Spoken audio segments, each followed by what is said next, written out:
I have a guest from Singapore, Camiel Weijenberg from Digital Blue Phone. Hi, Aarni.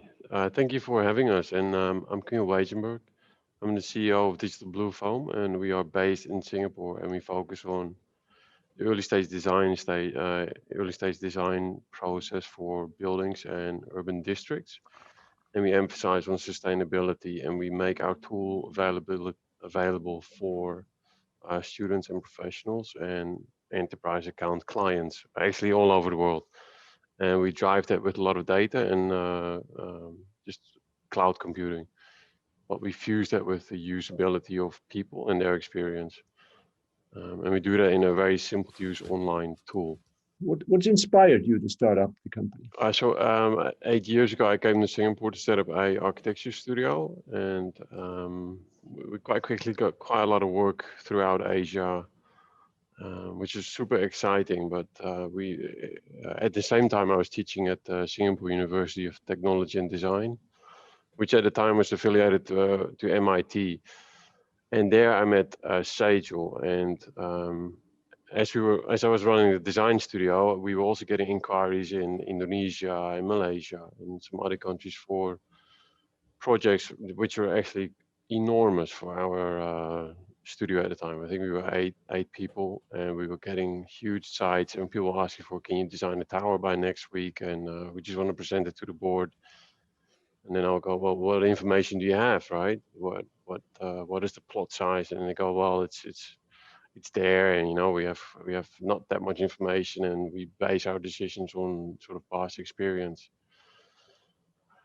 And then we're getting quite a few of these inquiries in a period of half a year. I think things were booming, or there was some sort of opportunity because of that. And I was just sharing my experience as Sejal and now co-founder, CTO, and he was like, well, that's crazy. He would spend normally weeks or months on a project like that.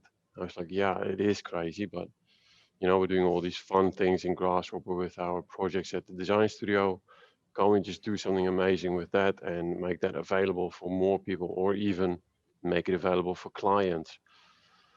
And over running of a couple of months, we started talking more and more about this idea. And then I said, well, why don't we just make a presentation and we start presenting to people and see what they say? And for about a year and a half, 2 years, we were making all sorts of presentations and videos and sort of mock-up shifts, ideas of what we think the tool could be and what the environment could look like online. And then some point people started asking, this is fantastic. How much do you charge? What does it do? And then we said, okay, let's go from here. We set up the company. We launched in Vegas immediately at a key client conference from Archicad. They were super supportive of us, and they really embraced our tool and the API that we've built with them to connect to a BIM software. We quickly got a couple of clients, and then we have a tiny bit of funding in, and we built the prototype that we practically had already sold. So it's super hectic, super exciting phase. And then we actually we said, well, let's do this properly, and we start building a proper tool and building an enormous environment, vision, and we start building really focusing towards the future and how we can sort of aim for better sustainability. UN kept coming out with this 12-year goal, now 10-year or even 9. So we said, this is an important roadmap for us. I'm Dutch, where I grew up is 5 meters below sea level. If we keep going like this, it will actually be underwater by the time my son is my age. So we said, this has to be number one priority for this tool. We can do all these amazing analysis online instantly. Let's make that available as a basic core, right? So that's been really part of our sort of thinking and how we set up the company and people that we sort of engage with and interact with, and I think that's just super exciting. And then we set up a research program at SU3 for about 7 months with six super enthusiastic students. We work with a professor there also to sort of think about this environment and make this prototype with them as a sort of sustainability focus. And now we're actually starting to bring in that thinking back into the tool and starting to collaborate more and more with other companies that are also keen on fulfilling this 2030 goal. And yeah, it's just super exciting. There's just so much to do for everyone, and I think being part of that and trying to drive that forward is amazing. And we're just trying to hammer on this every single day. Sounds like a great story and a great reason to start up a company. So in today's situation, what technology or services do you provide? So we provide the early stage design service for buildings and districts, and people can they can map out a site outline. The tool will then bring in the contextual data, the city, you know, where's the airport, transport links, what is the weather like, how's the wind, you know, what are the solar radiation on that site, how's the heat buildup on the site, etc. And from that, we generate a series of buildings that clients can then optimize, simply saying they can change the GFA, they can rotate volumes by just plus or minus on the keyboard, you know. So we make it extremely playful and very accessible. With that, we have built a pen tool that we call augmented intelligence.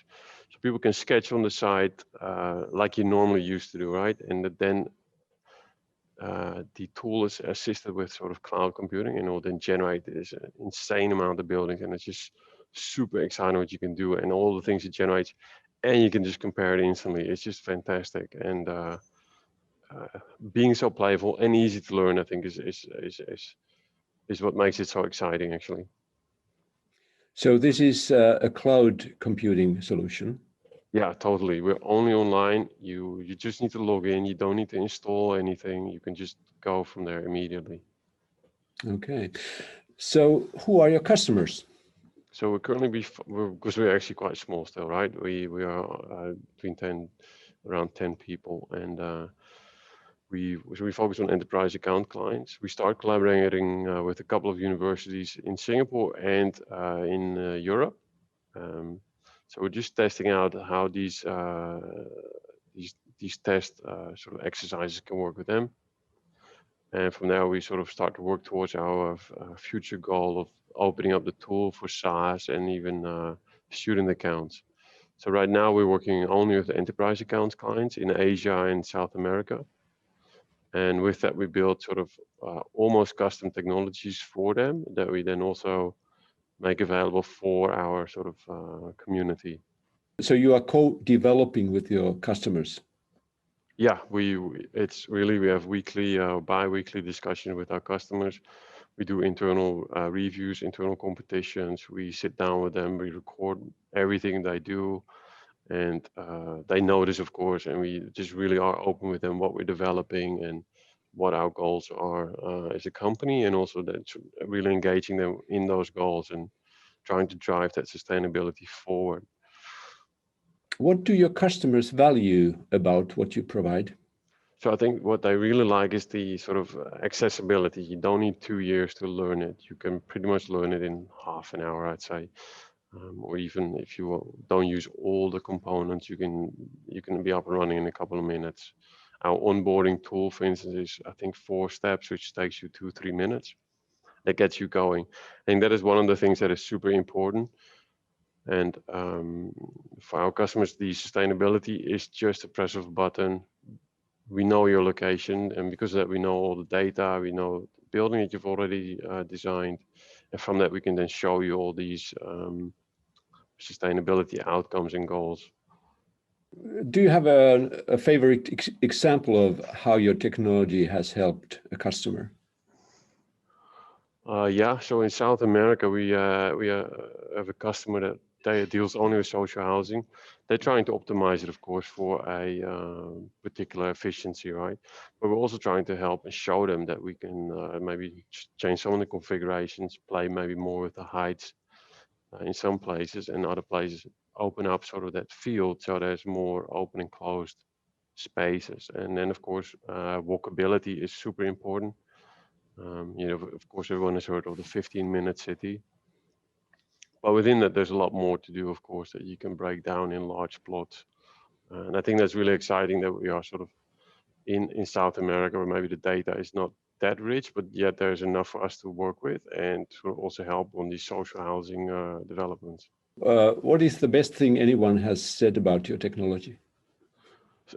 So what we get is that people typically say that this is the best feasibility study software that I've ever worked with, and that is Okay. that is really our goal.